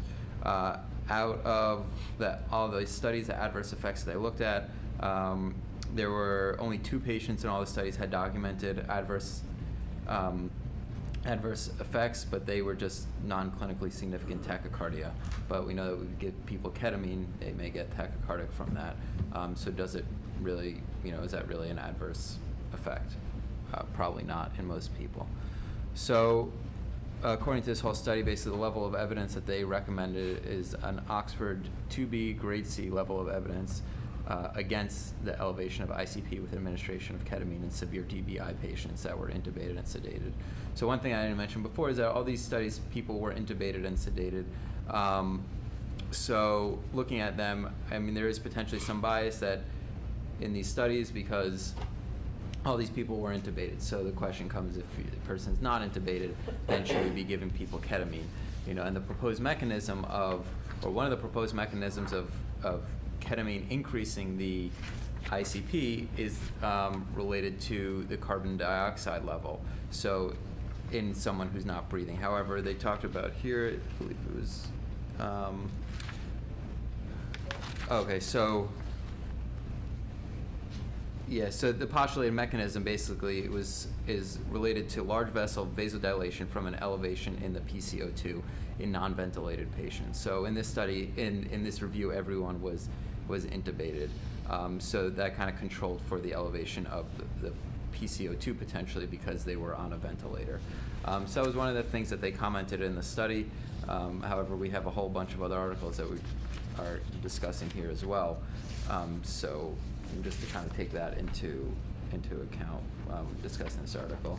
So I mean, I think this article is a good review of kind of this 7 different articles on people who were severely injured with TBIs, failing to document an increase in ICP in these patients. You know, it seems again that it's probably safe to use this drug in people who have TBIs. Still winning. All right. Who's doing the next one? I've got to do the next one. All right. Because Which it actually, it's number 5. TBI number 5. All right. Because it's actually the same author. And just say your name for the camera, so Andrew everybody. Parrish, right? And this is the same author, Frederick Zeiler. That was his first study. He had done it in traumatic brain injury. Who is this guy Zeiler? I want Zeiler to comment because he's cornering the market on this myth.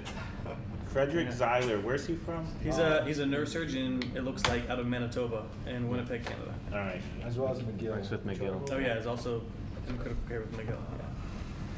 Yeah. But basically, he did that first article that Josh just discussed, and then said, well, if it's safe in traumatic brain injury patients, what about other brain injury or other injured patients who are not traumatic?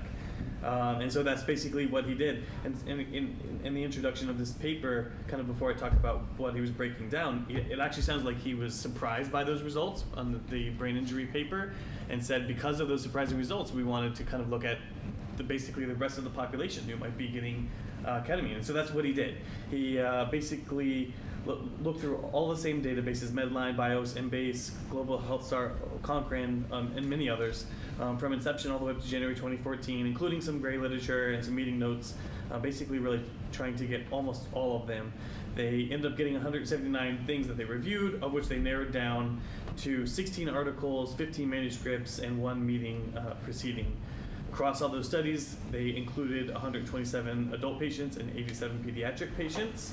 And then the types of patients that they were looking at, just kind of in contrast to these traumatic brain injury patients, looking through some of the studies, many of these were neurosurgery patients for, in the first study, a tumor, and then hydrocephalus.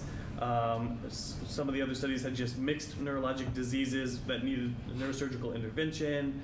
Another one was hydrocephalus. Some were shunt insertions or shunt revisions.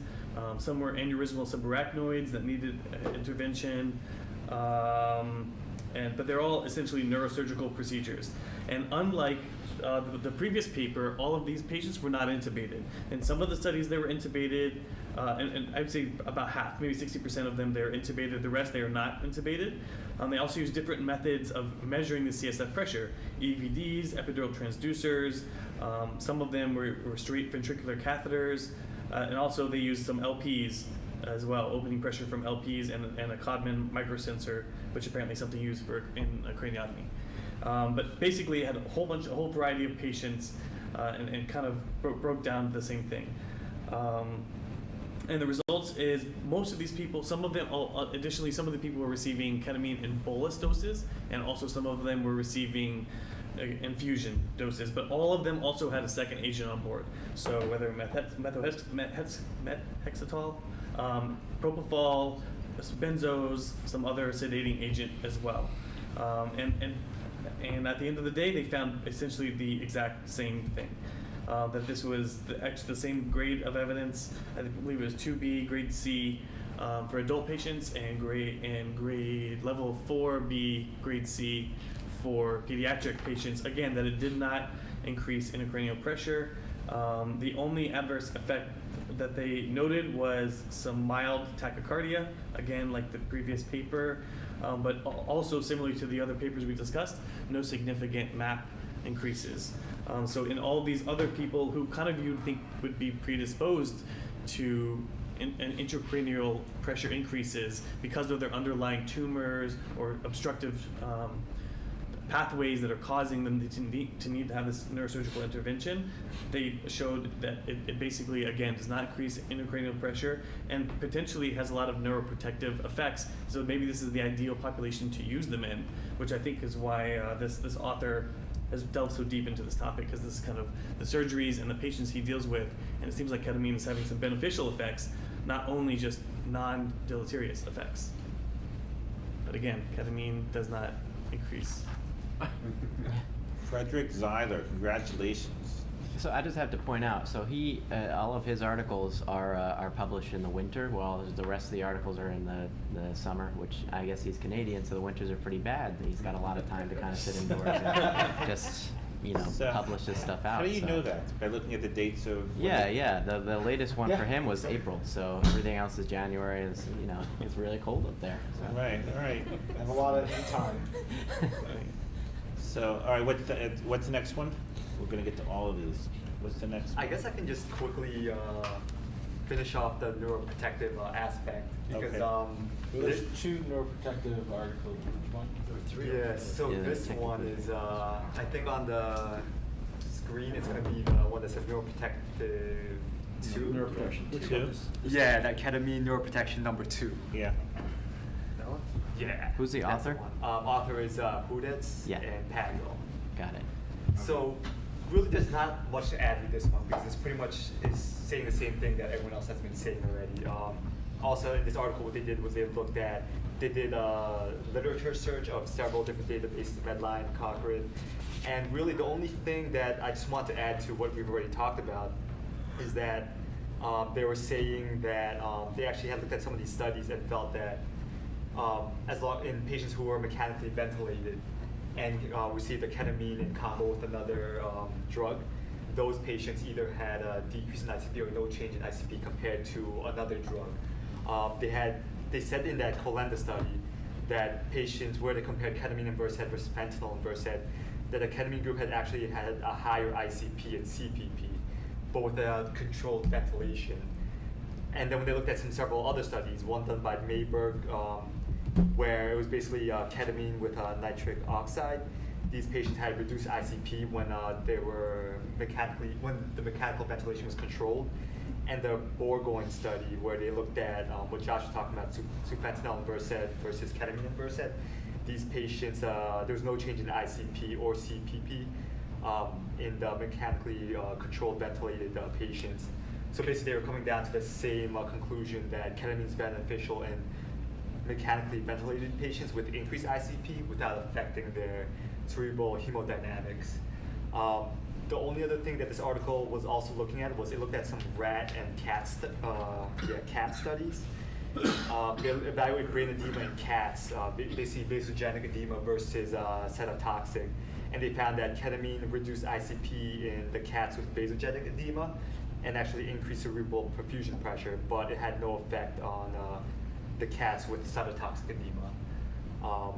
And then the last thing they added was just in some rat studies, they actually found that complete inhibition of the normal NMDA receptor activity would reduce brain cell survival due to loss of NMDA-mediated expression of survival promoted proteins. So this is one thing we always worry about is vasogenic edema surrounding like a mass or something, right? Or a bleed, right? And sometimes with a mass, there's a criteria for when to give steroids and stuff, right? If you're vasogenic edema, we'll usually give steroids for your mass, if you're bleeding into it or not.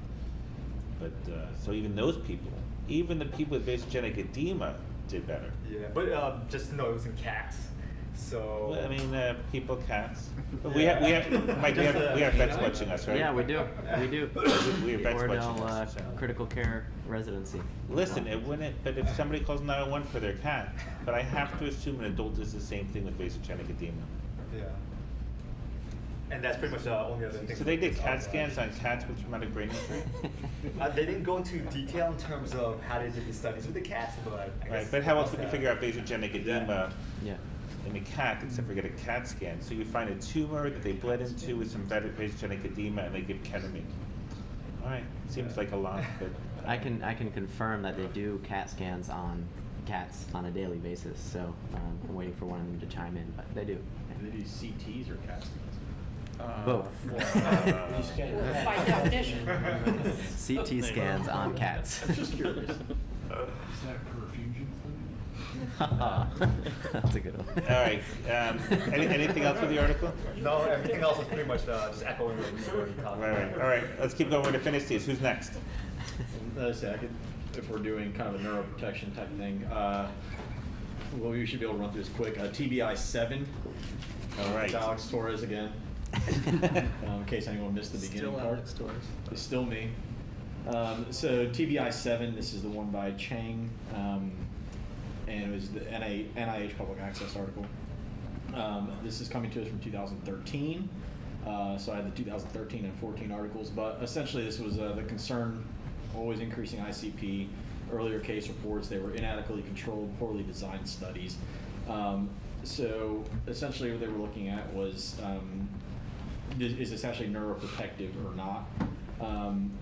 The FDA package insert quote says, an increase in cerebrospinal fluid pressure has been reported following administration of ketamine hydrochloride. And then it continues to go on more. So essentially, it was right after the drug was published. I can kind of go back to the history. It demonstrated that the use of ketamine resulted in increased cerebral blood flow and increased cerebral metabolic rate, causing an increase in intracranial pressure. So that's kind of where all this background, I know we've touched on it. So essentially, the purpose of the article is just to review the literature. Again, this was literature up to the year 2013. So they were looking at case reports, controlled review or case-controlled studies, review studies. They did not look at case reports, so this is another one I have that didn't look at. So talking about mechanisms of neuroprotection, so they're saying it's typically, so TBIs are either going to be primary or secondary. So your primary injury is going to be the initial insult and typically irreversible. Secondary brain injury is the gradual process. All the inflammatory cascade, traumatic cascade after trauma is what leads to secondary brain injury. So can we use a medication, ketamine in particular, to reduce those secondary injuries? So it says the etiology of it is multifactorial, so you can have hypoxemia, hypotension, increased ICP, and decreased cerebral blood flow. So I know Rick touched on it. It's ketamine's a non-competitive inhibition of NMDA receptors. So essentially, it's preventing the stimulation of the excitatory amino acid receptors and decreasing the glutamate excitotoxicity. So that's one of the ways it goes about it. And then it goes on for everyone who didn't. I know Mike's probably very excited to talk about cyclic AMP and things like that. But and talking about mitochondrial membrane in terms of loss of the membrane potential when you have all these excitotoxicity. So essentially, the administration of ketamine resulting in the reduction of glutamate concentrations in the brain has recently been confirmed with the use of MR. So we're actually proving that ketamine, in its role as an NMDA player, that it's actually reducing glutamate concentrations, reducing the excitotoxicity, and therefore reducing the secondary injury. Also, ketamine has anti-inflammatory properties, so it talks about suppression of lipopolysaccharide-induced microglial activation. It reduces inflammatory cytokines, so TNF and interleukin-6. And then I think we have all hit on this a million times, and I don't think this is new for us, but activation of the sympathetic nervous system can help maintain cerebral perfusion pressure. So patients that are hypotensive secondary to trauma, whether it be neurotrauma, whatever it may be, this could help increase the arterial pressure, help increase the cerebral perfusion pressure, acting as a neuroprotective agent. And it said the need for vasopressors when using ketamine for sedation in comparison with fentanyl is actually decreased. So you can actually decrease the vasopressor use. Kind of goes on about neuronal activity, depolarization of the neurons. Essentially what it gets at is the ketamine kind of inhibits the spreading of these depolarizations, which these spreading depolarizations can just cause further secondary insult. So it just kind of goes on about a lot of these different mechanisms for this, but what comes down to is that there haven't really been any high quality trials to really study this in particular. These are all just looking at the actual properties of ketamine as a drug as it is. So it says that boluses and short infusions of opioids resulted in clinically and statistically significant increases in intracranial pressures and decreases in mean arterial pressure. So when we're looking at bolus infusions of whether it can be fentanyl, morphine, whatever they're using, I know the study that Mike went over with the 30 children in the pediatric population, most of those kids, I think about 26, 27 of them received morphine as an adjunct to their therapy. So this just kind of shows that boluses, short infusions of opioids actually statistically significantly cause increases in ICP. So if we can have another agent available, ketamine being that, I think that's a huge benefit. And Dr. Merlin said with shortages and everything else, kind of dancing around what other medications are available, it's important to understand what kind of the literature behind it. And then essentially what they pretty much have, out of all these studies they reviewed, there was no increase in intracranial pressure of TBI patients that were receiving ketamine when you were controlling ventilations. So some of the reports in the past have looked at people who are maintaining their own spontaneous respirations, whether they, by doing so, they have increased respiratory drive, increased metabolic rate, increasing ICP in that regard. But all the patients who you actually controlled their ventilations and you had full control of the patient's sedation actually had no increase in ICP. And I think a lot of these mechanisms that are discussed in this article, and I know Rick kind of touched on this too, he had a lot more crazy pictures and things like that to support the mechanisms. But I think this just kind of hits on the fact that it has anti-inflammatory properties, it has the sympathetic activation, and it decreases the excitotoxicity just through its mechanism of action. These just kind of help further support our use of this medication. Super. Okay, let's keep going. All right, on the neuroprotection line. Which article? NP, well, I said NP2. NP2. That's a World Neurology, Neurosurgery? Yeah, World Neurosurgery News, breaking news. Breaking news. Tonight at 10. Do you know where your children on ketamine are? Hide your kids, hide your wife. Exactly. Anybody hide your ketamine, you need it. So cortical spread depolarization and ketamine, a revival of old drug or a new era of neuroprotective drugs. So this short article talked about cortical spreading depolarization, which is basically it's pathological waves that cause depolarization of neurons and astrocytes that propagate through the cortex. Like we talked about with glutamate, it's mediated by glutamate before, and it involves activation of the glutaminergic ionotropic receptors, leading to overwhelming of the adenosine triphosphate dependent pumps and breaking down of ionic gradients. So what happens here is basically if you have a brain that is normal, in the uninjured brain, that this CSD, cortical spreading depolarization, induces the waves of spreading by hyperemia, and then there's some physiological neurovascular coupling that supplies the tissue with the necessary energy to restore the ionic equilibrium. However, in the injured brains, there's a microvascular constriction and leads to a transient hypoperfusion, which is basically a pathologic inverse coupling. So if this is going on, it's not good, basically, and the injured brain can't recover well from this, whereas the uninjured brain can. This occurs in 50 to 60% of patients with severe TBI,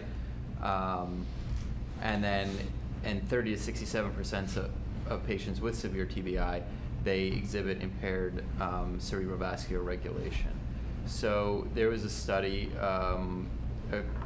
Hurdle et al., who had preliminary findings that large doses of analgesic and sedative drugs, they influence the occurrence of spreading depolarizations. So most of the recordings of these depolarizations are made under the either the benzos, barbiturates, or opioid receptor agonists. But in the context of CSD, ketamine it's being retested basically regarding its potential neuroprotective effect. So ketamine, as we spoke about before, it's a non-competitive antagonist of the NMDA receptors, and it basically then talks about a little bit how the main negative effect, the main proposed negative effect of ketamine, which would be the increase in ICP, it's basically derived from all small studies in the 1970s, and that are not that great of the studies. However, in this, it showed that there was a strong and sustained suppression of these CSDs when ketamine was used. So ketamine specifically was inversely correlated with the occurrence of spreading depolarizations, and it's been actually shown to increase CPP and may increase neuronal survival. So another plus for ketamine. All right. What are we missing? So I think I had the last one, or maybe, did you have one more? I have one more too. Mine's pretty short. Yeah. All right, go ahead. You can do it with the bang. Which one, Drew? Mine is Mine is TBI 3. This is, again, our friend Frederick Zeiler, who's coming in. So he'd done the traumatic Who brain is this injury guy? patient. Frederick Zeiler. This is 2016. Yeah, What this was is your- more, what was your more article recent one. again? Sorry. TBI 3. TBI 3, okay.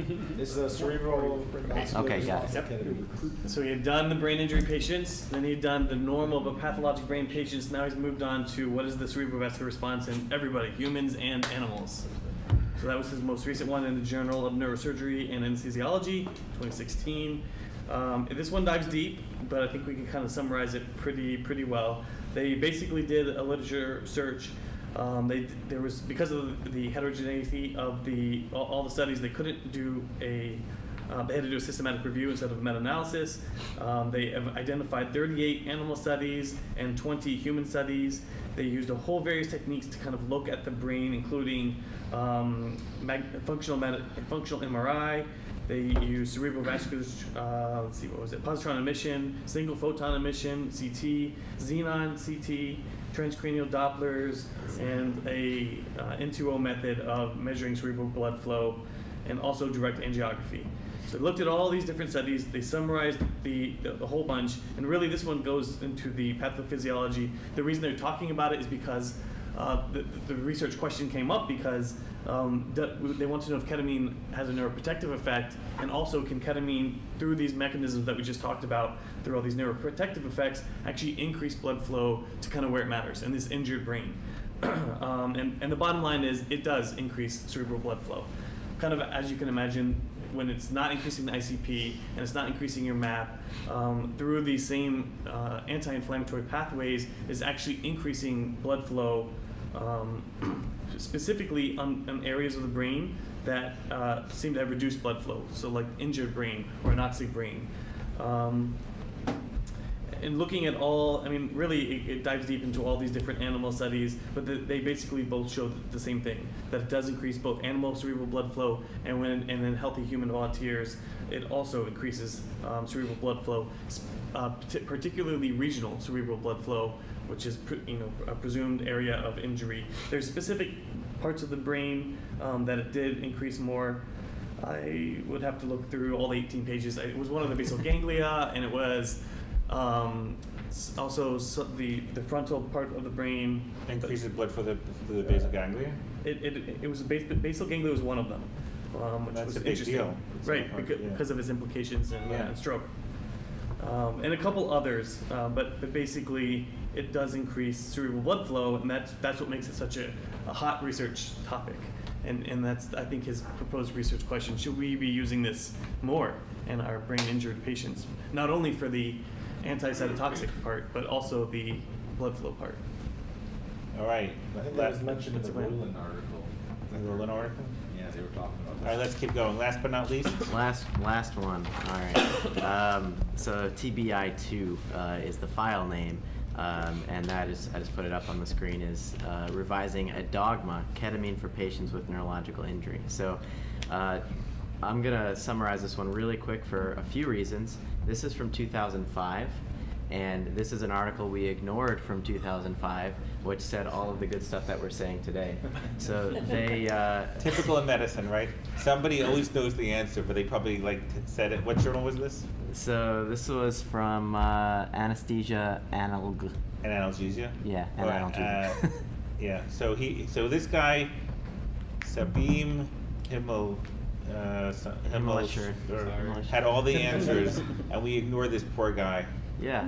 So sorry, Dr. Sabine. And I just have to point out the article that Dr. Parrish just did was published in April, which is still technically winter up in Canada. So. And you could tell he had time on his hands on that one because it was like very deep and complex.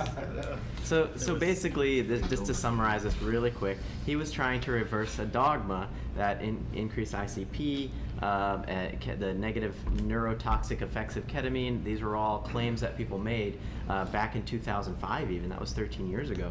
And he said, no, this is crap. So he kind of summarized all the early two major studies that discuss the risk for cerebral oxygen consumption, cerebral blood flow, and increase in ICP, which in those two studies they talk about, it was indeed there. But as we said earlier, these are studies on patients with ventricular shunts. These are studies in animals. Neurotoxic-wise, this was a study in rats that everybody was quoting.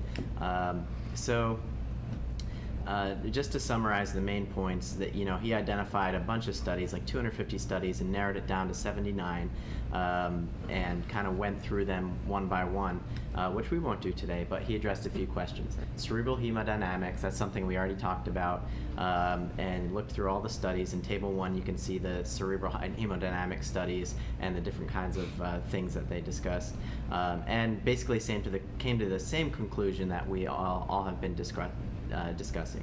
So it does indeed increase cerebral perfusion flow, but also increases metabolism within the brain, which could be good, it could be bad. Those are in patients who are not intubated and sedated. In patients who are intubated and sedated, it increases cerebral perfusion pressure, decreases ICP. So it's a little bit different effects in people who are wide awake and healthy adults. That is level 3 evidence, and the fact that its cerebral perfusion pressure increases in intubated and sedation patients is level 2 evidence. So that's all better.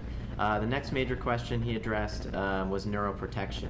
At the time of this article in 2005, they say the theory was there, but they didn't really have the evidence to back it up, everything that we just went through. Now the neuroprotection data is there, and the theory is still prevalent. So they would say, theoretically, neuroprotective effects of ketamine are there, but there's virtually no clinical data available. So we have a little bit more studies to kind of back us up on that now, so something to consider. Other beneficial effects of ketamine was another category that he addressed, and he just came to the conclusion that ketamine provides adequate, controllable sedation in critically ill patients. We know this. That's level 2 evidence. That's good evidence. And when compared to opiates, provides better hemodynamic stability, which we mentioned like 16 times already, better tolerance of nutrition. I don't think we mentioned that one yet, like enteral nutrition, and then less withdrawal phenomena. So when people on opiates for a long time, they withdraw, right? When people are on benzos for a long time, they withdraw. Ketamine, as a sedative, long term, you have less withdrawal.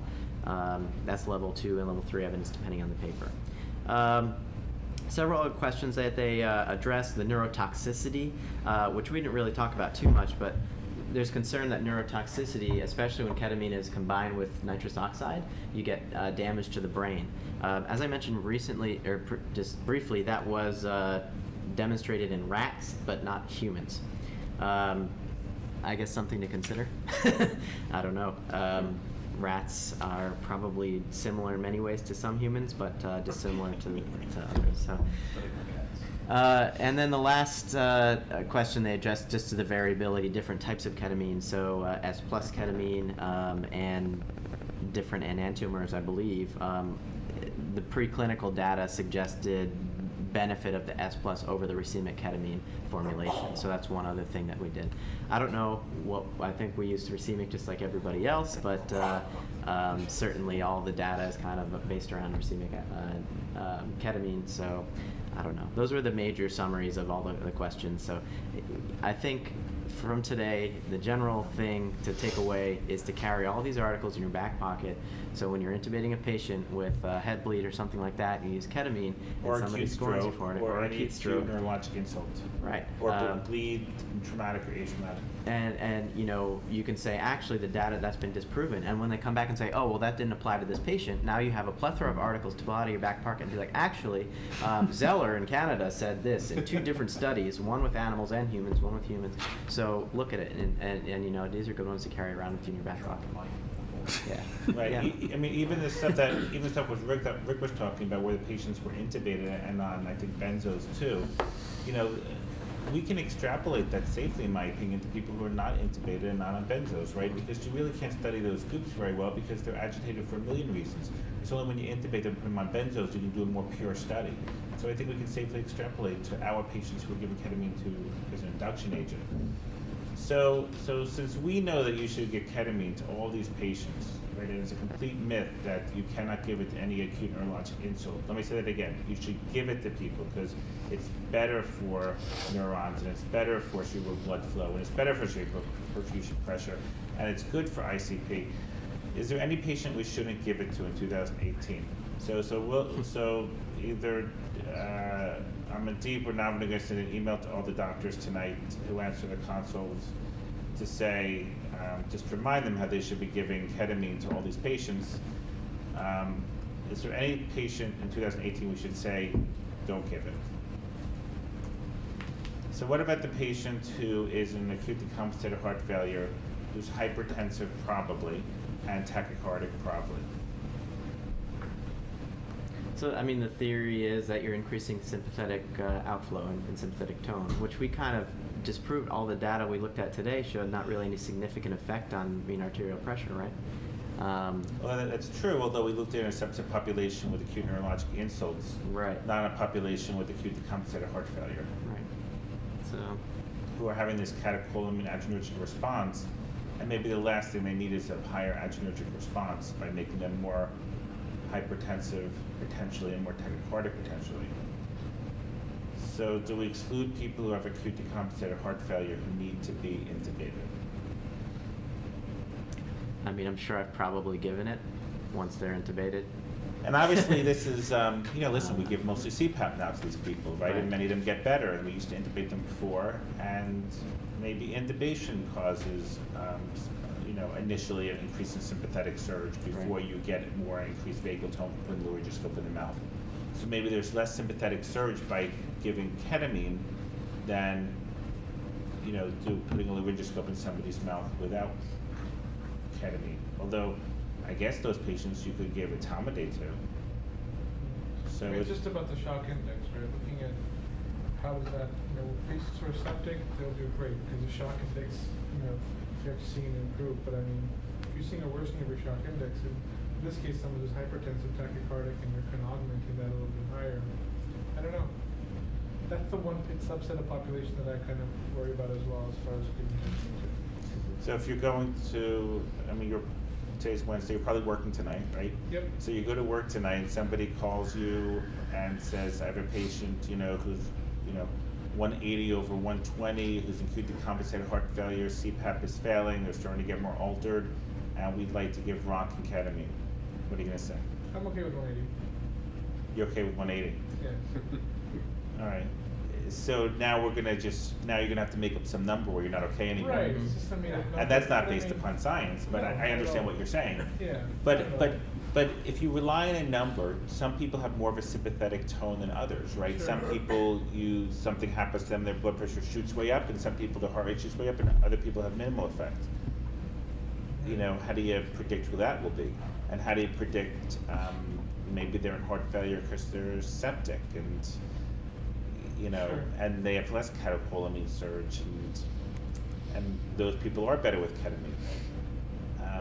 I don't know, you know, where's that cutoff? Of course, so we're saying the right answer is we don't know, but then if you're going to take a bunch of doctors who answer the console, who, you know, talk to paramedics, and you want to educate them how to do this, what do you tell them? So you can't just say, I mean, you could say nothing, right? If you say nothing, then it's an uncommon scenario, right? Because again, most people help by CPAP. And honestly, dispelling the myths of ketamine with acute neurologic insults is probably 99% of the battle. Right.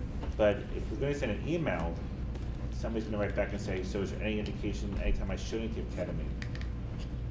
I mean, what do you guys think?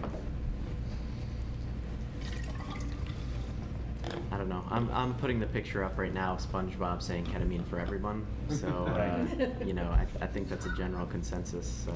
I mean, if you give etomidate and you fall on the side of adrenal insufficiency from one dose of etomidate, which is a long discussion,